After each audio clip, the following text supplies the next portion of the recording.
Hello, my name is Per Adolfsson, and I held key leadership positions in both customer-facing and R&D domains, as well as project and program manager and as line manager in different areas. I am PMP, Project Management Professional, and among other studied organizational theory at Stanford University.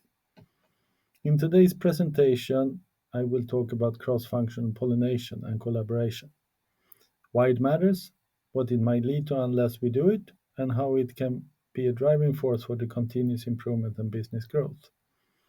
It's also called to think how many leaders should broaden their perspectives while recruiting. Because when we cross-function pollinate, we bring in new perspectives and we prioritize the best for the company.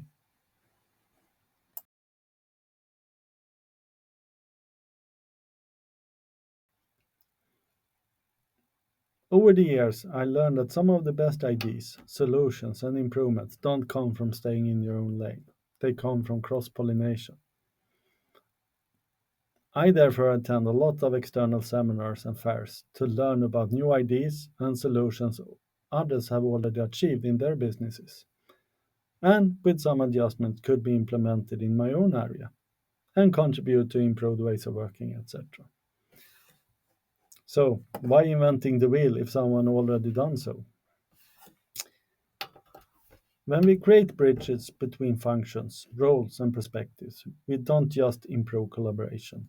We unlock innovation, reduce blind spots, and challenge the status quo. Hence, we as leaders must make sure that everyone fully understands their own role and responsibilities, but also those they interact with. One way could be to introduce RACI model and or clear input-output to respective team objectives. This will help everyone to contribute, not only to your own success, but also to others. One of the biggest threats to cross-functional collaboration is working in silos. Silos can form between organizations, teams, locations, and even individuals, often unintentionally, but the impact is real. Slowed progress, duplicated efforts, and a culture of us versus them, where finger pointing and blaming others become a norm instead of working together towards a common goal. Let me give a real example that I read about. The 2019 Harvard Business Review study examined a large pharmaceutical company where R&D and marketing worked in a complete isolation. Despite groundbreaking research, several products failed after launch, not because of the science, but because of marketing hadn't understood the product positioning or patent needs. Millions were lost, not due to incompetence, but because of disconnect and lack of collaboration between two organizations.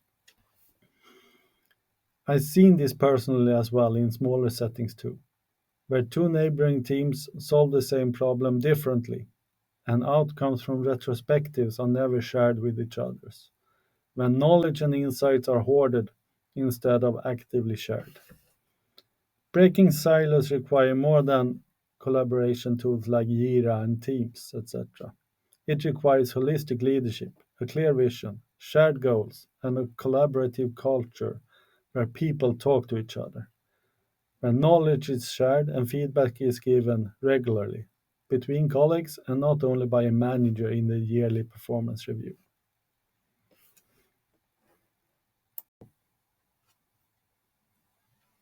Collaboration isn't just working side by side, it's about creating value together. I encourage cross-functional workshops, invite guests from relevant teams or organizations to bring their perspective and pain points, not just for visibility, but to build closer connections and connect the dots across the value chain for increased understanding within my teams and future priority calls. Sometimes collaboration means being comfortable not knowing. It means asking naive questions, challenging the way we have always done things, and seeing things from a different angle together. There are no such things as stupid questions. Some might think so, but if you start to perceive every question as an opportunity to learn, you might agree and remember we are all in different phases in our career and roles. Hence, What you know might not be known for everybody else. The Agile Manifesto states customer collaboration over contract negotiations. Within a company, I treat this as collaboration across organizational boundaries and or responsibilities. It's not us versus them. It's we together collaborating for the greater good. Collaboration is also important within a team who shares the same objectives. This includes taking ownership of your own tasks while helping others in parallel, so the team delivers according to commitment. It's simply not good enough behavior to think as long as I deliver, I'm okay, independently if we fail as a team and deliver no proper outcome. We win or fail together. That's what collaboration is all about.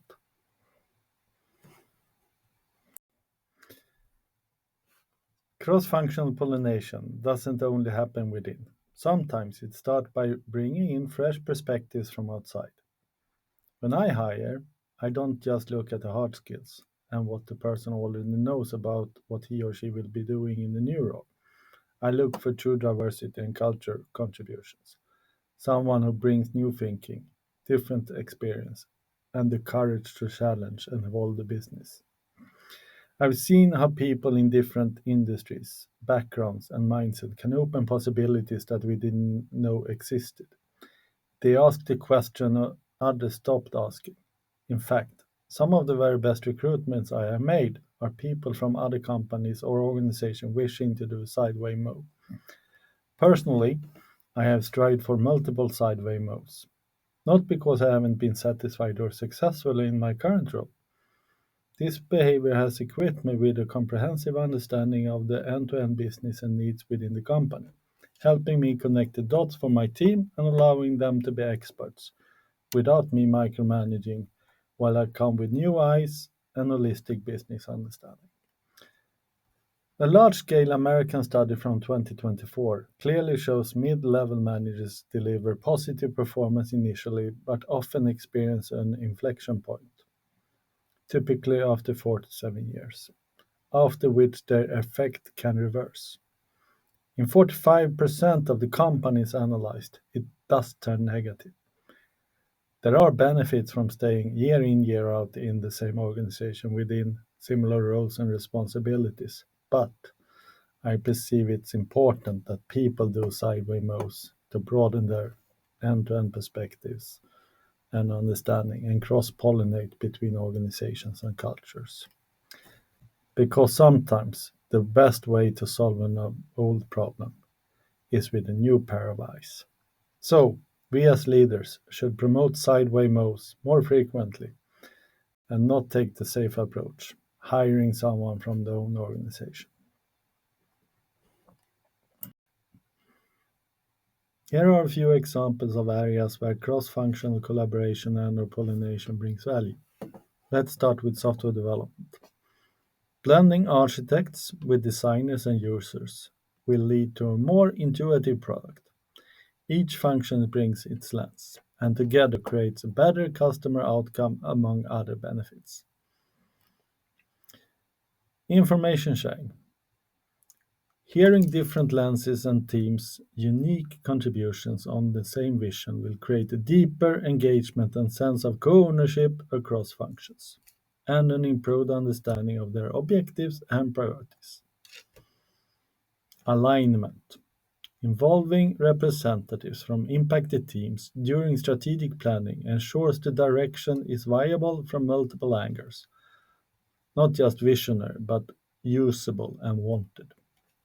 And finally, recruiting. Hiring from outside your domain brings fresh thinking and might break its in the walls assumptions. Exactly the purpose of cross functional pollination. Thank you for watching. I hope this inspires you with some fruitful insights that you bring with you on your own leadership journey. Feel free to leave any comments or reflection and remember to use a professional and respectful tone. Bye bye.